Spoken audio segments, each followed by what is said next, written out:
Hello, everybody. Welcome into a special edition of Between the Ears. I'm Schuyler Callihan. That is legendary West Virginia running back Eugene Napoleon. And finally, a coach has been named. And yes, it is the good, the old Rich Rodriguez is returning back to Morgantown. I got to admit, Gene, really, since the firing of Neil Brown, Rich's name has popped up immediately amongst the fan base. You heard Rich Rodriguez, you heard Nick Saban, you heard Jimbo Fisher, you heard all the West Virginia guys, and I was just initially I was like, I don't know, I don't think that that's possible. And you probably even heard this going back to before when Neil was hired and how Rich could maybe come back then. There's just been this long lasting kind of piece from a portion of the fan base that wanted Rich Rod to return. Now, not everybody, and that doesn't speak for everybody. There is a piece of this fan base that still holds a little bit of a little bit of a grudge from what happened 17 years ago. But nonetheless, the Mountaineers, Wren Baker, they find their guy. Rich Rod is coming home. Initial thoughts on the hire? Dude, I'm speechless. I'm speechless. But I am ecstatic, overjoyed, overwhelmed. This has been a long time coming. You just said 17 years. Yeah. Jesus. Like, you know what? I love a good redemption story. Mm-hmm. I really do. And what a blessing it is to get an opportunity to come back, however you want to say it, right some wrongs, whatever the case may be, who cares? He's back in Motown. And what I love about that, I know what that brings. I know what that brings. I know what A style hard that brings. edge. Woo! Yeah, boy. So I'm excited because that defense is going to be cranking. That offense is going to be cranking. The special teams is going to be lit, as they say. I'm excited because this is the style of football that I'm used to seeing at WVU. Outside Yeah. of what we did, back in the mid 80s and everything, all right. Outside of what we did, Rich Rodriguez brings a different style, a different brand of that extended Don Nehlen West Virginia football. We're going to get back to being relevant here, quick, fast, in a hurry. I guarantee it. He gonna bring some thump to that defense. Trust me, I, it's some high flying offense. Excitement, man. I can't wait. I can't wait. I may buy a house in Morgantown. yeah, I mean, it's been a crazy few years. I mean, just going back in the Neil Brown era, and you just kind of felt like it wasn't going anywhere, but you kind of had a little bit of hope at the end of 2023 when they win 9 games. And then this season happened, and you just kind of knew it was time to move on. And even when the search opened up, I still kind of just threw Rich Rod towards the back of the initial list in my head because I'm just like, that's still a lot because for an AD that wasn't here during the time, even though he understands what happened to a certain degree, I'm sure, or at least knows how the fans feel. That's a tough decision to make. I mean, whether you know the story behind what actually went down or not, which I don't think a lot of people actually do, they got fed some other things. Um, there's still a major portion of this fan base that is going to think about what they thought happened and hold that grudge with Rich Rod. And that's something that I'm sure Ren had to consider during this search. I'm sure he had to talk with Rich about this and how he would go about being, received by the fan base. I- Just your thoughts on that part of it and how that may or may not have played a factor into this decision. Well, listen. First off, kudos to Wren Baker. I take my hat off to him.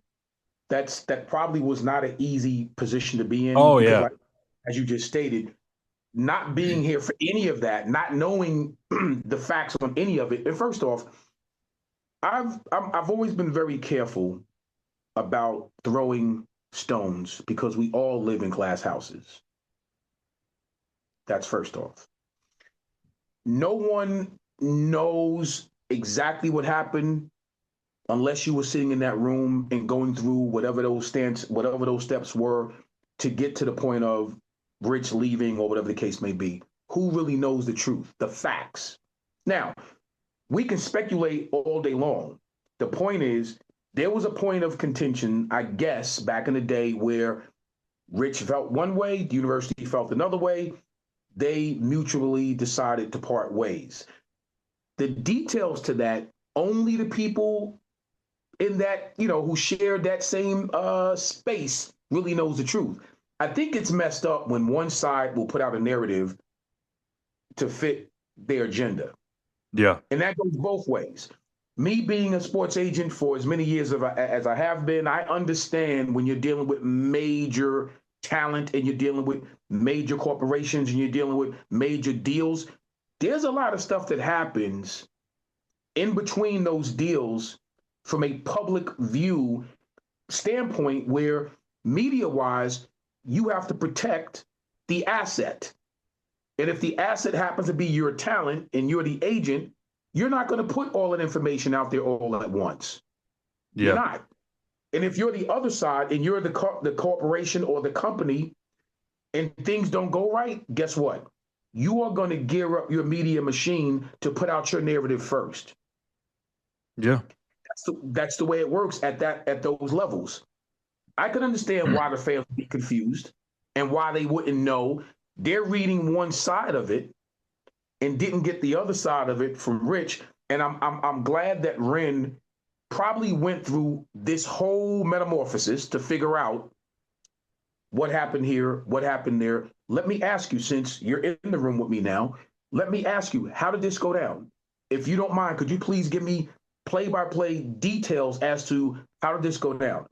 And I'm sure once he got all of that information, that's what helped him to make this decision.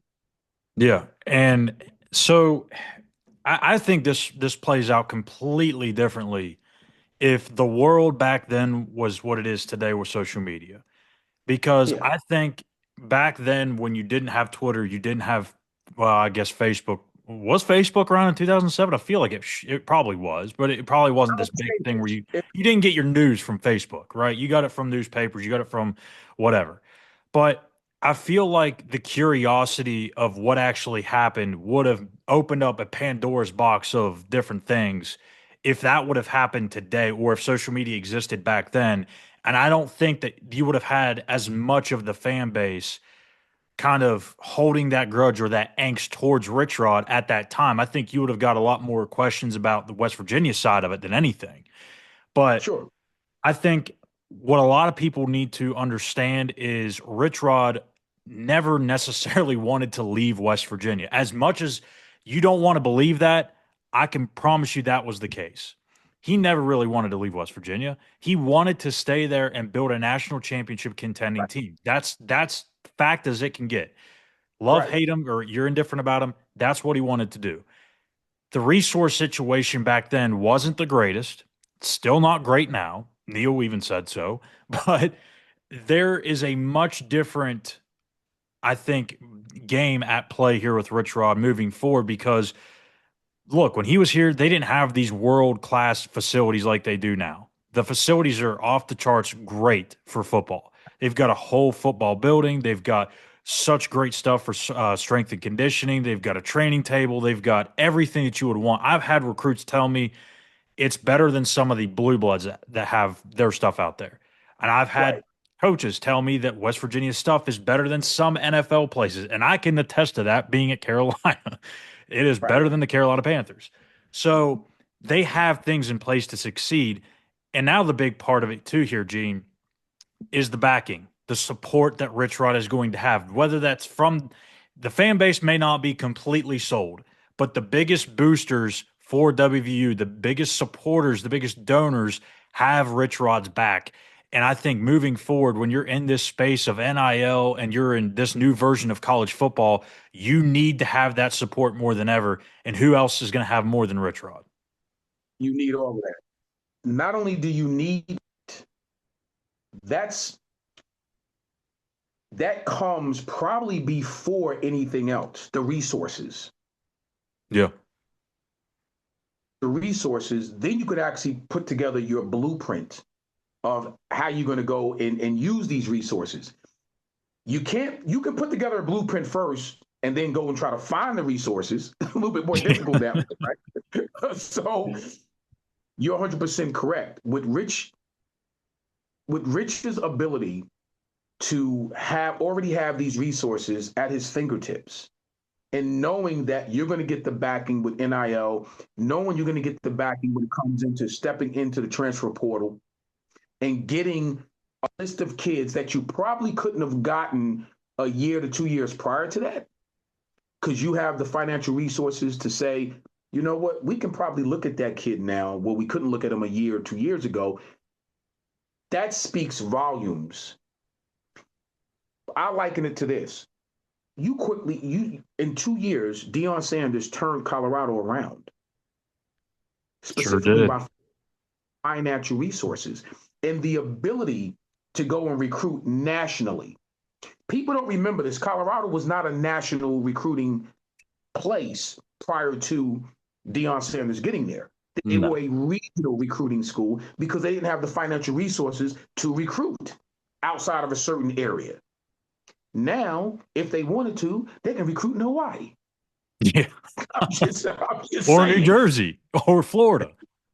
wherever. So I think it's a great situation that Rich is stepping into. Put it this way, he has now what he wanted back then. Exactly. Exactly. And it may not be in terms of the entire package. When we're talking NIL, we're talking cap money or cap money. I'm talking like it's the NFL. I mean, I guess it basically is, but It money that is. you're going to have available to spend on players and all the other stuff that Neil mentioned that's maybe towards the bottom third of the league, all that very may well be true according to the data.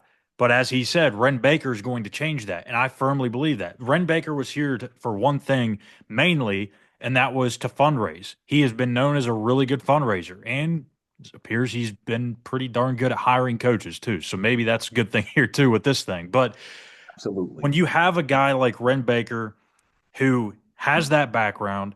He knows how to raise money. He knows how to supply you with resources and everything that you need. It's almost like this is the perfect AD that Rich probably would have liked to have had back in 2007, is it not? I mean, that to me feels like these two are going to fit really well together. Now, whether that translates to wins, I don't know.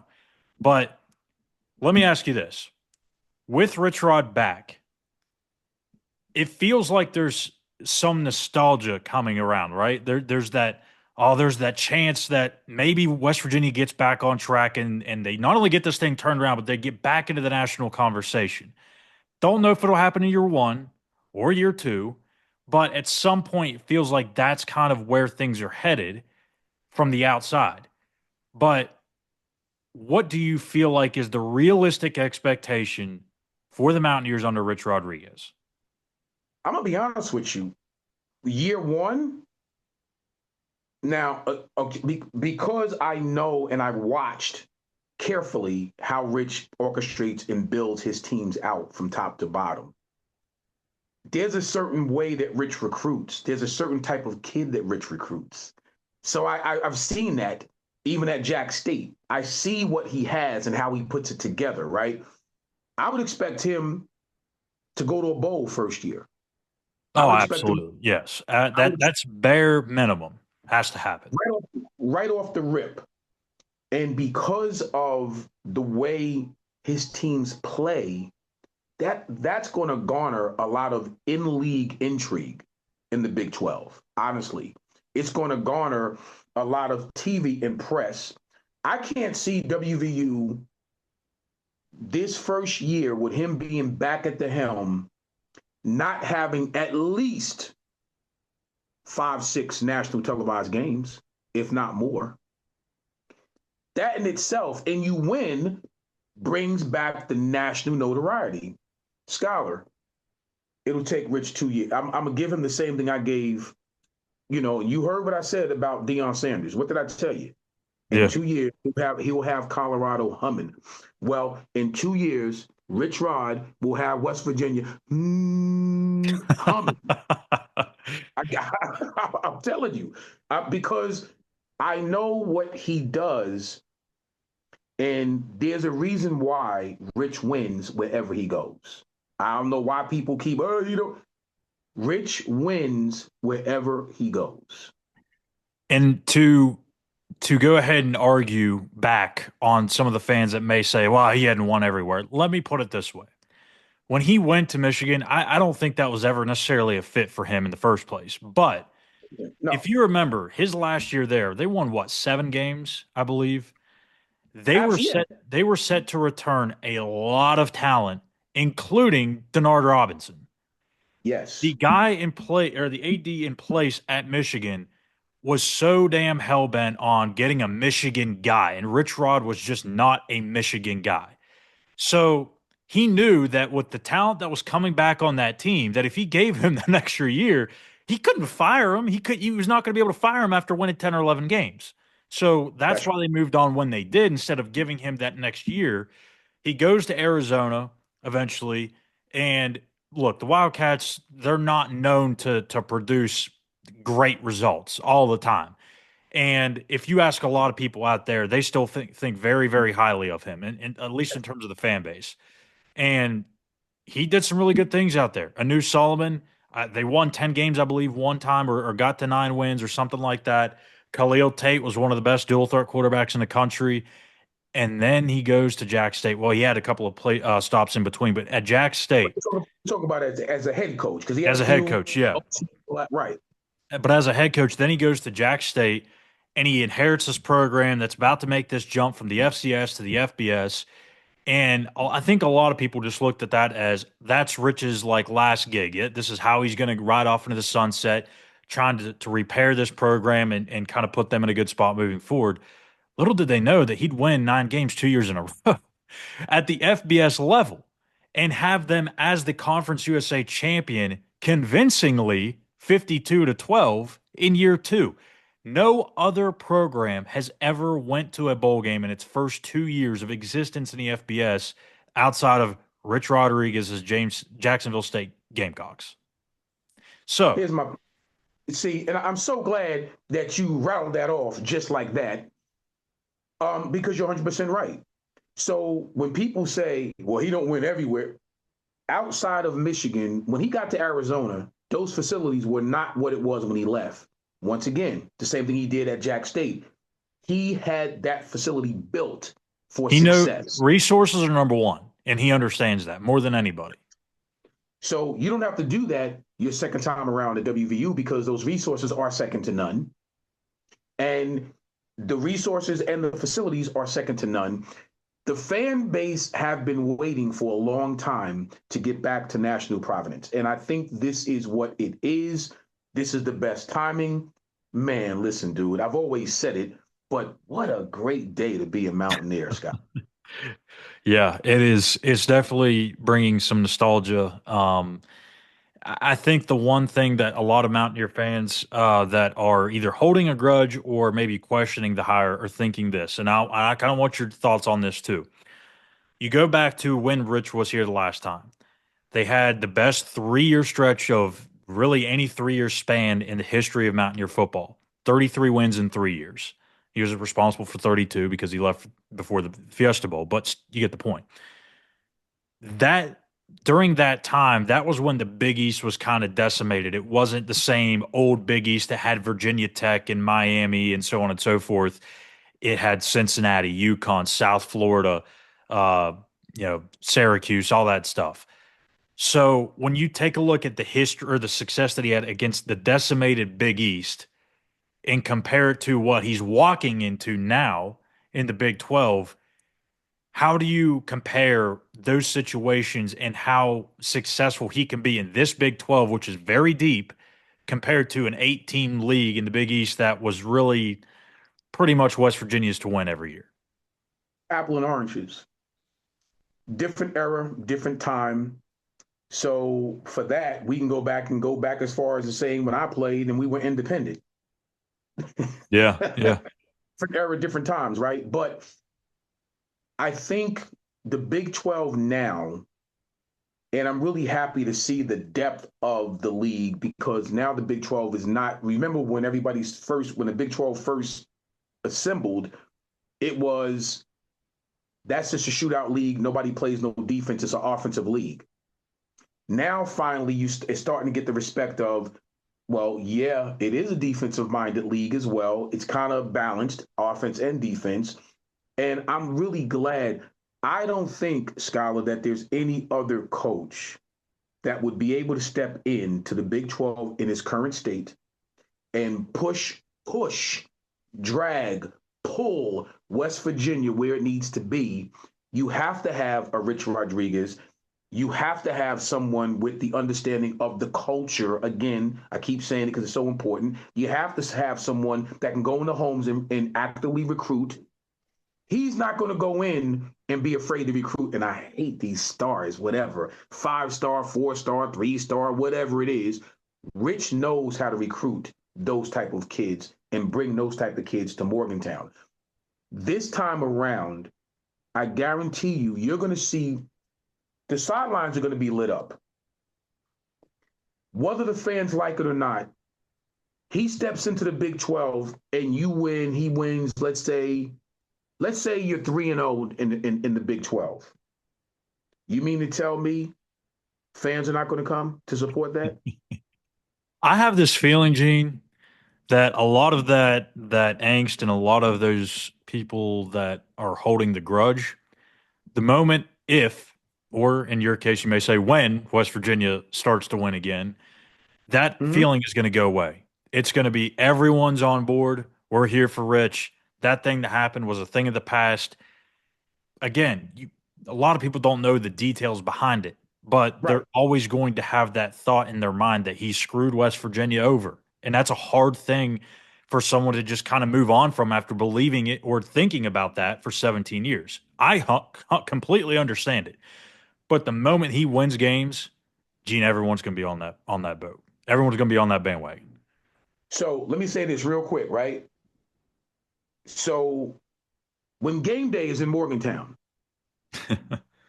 you mean to tell me that that place won't be lit? Pat McAfee in town for the Come set. on. Look, come on now. Come on now.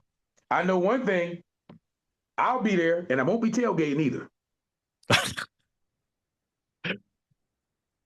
That was not a reference to the former head coach at West Virginia University, by the way.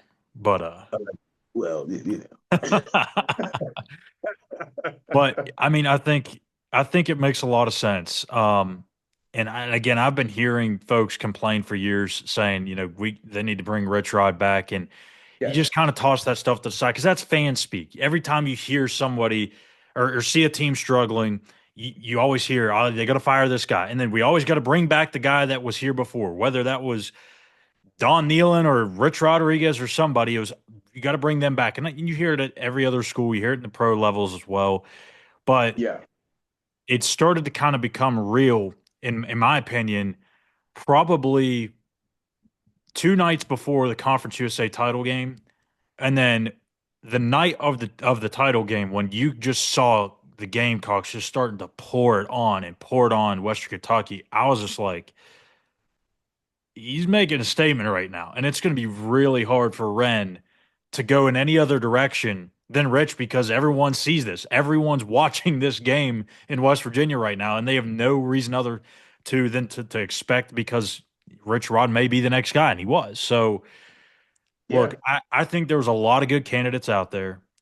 Was there a home run, sexy hire that was this up and comer that everybody out there wanted? I don't think so. I think this was one of those years where it was kind of calculated for each school.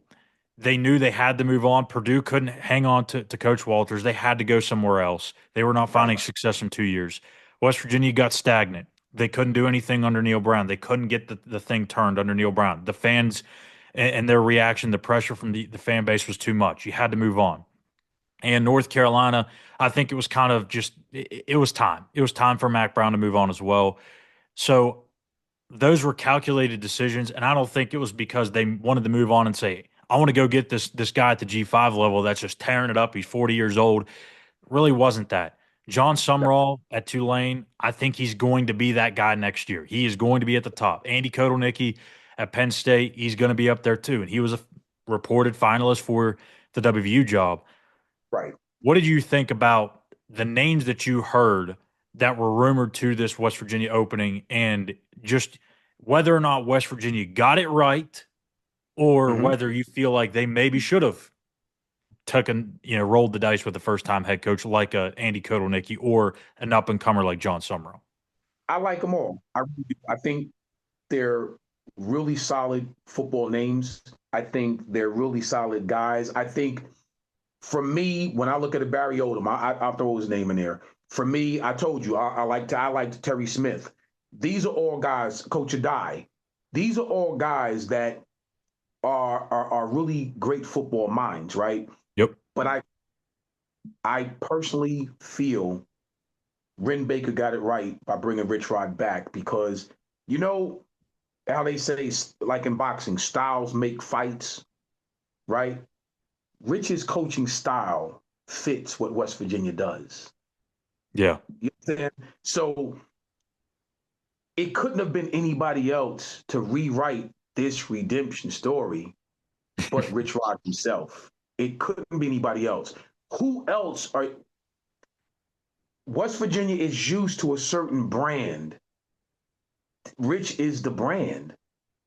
I mean, and again, this is not a slap or anything to any of the other candidates because they're all good coaches in their own right. And guess what? They will soon find their West Virginians as well that fits them like a hand in glove. Yeah. Rich Rod fits Morgantown. He's homegrown.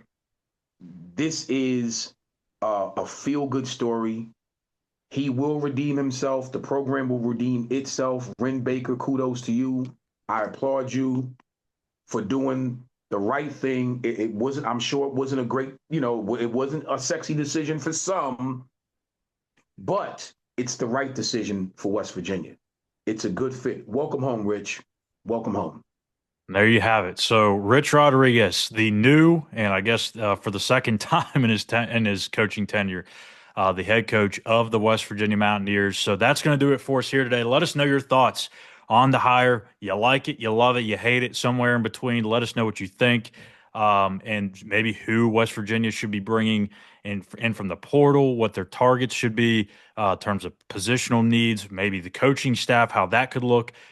We'll probably even do a couple of shows on that stuff too. So make sure you hit that subscribe button here on our YouTube page at West Virginia on SI for all of the Rich Rod stuff. We're gonna have a ton of Rich Rod content up on the website. Make sure you go follow us on X at SI_WVU.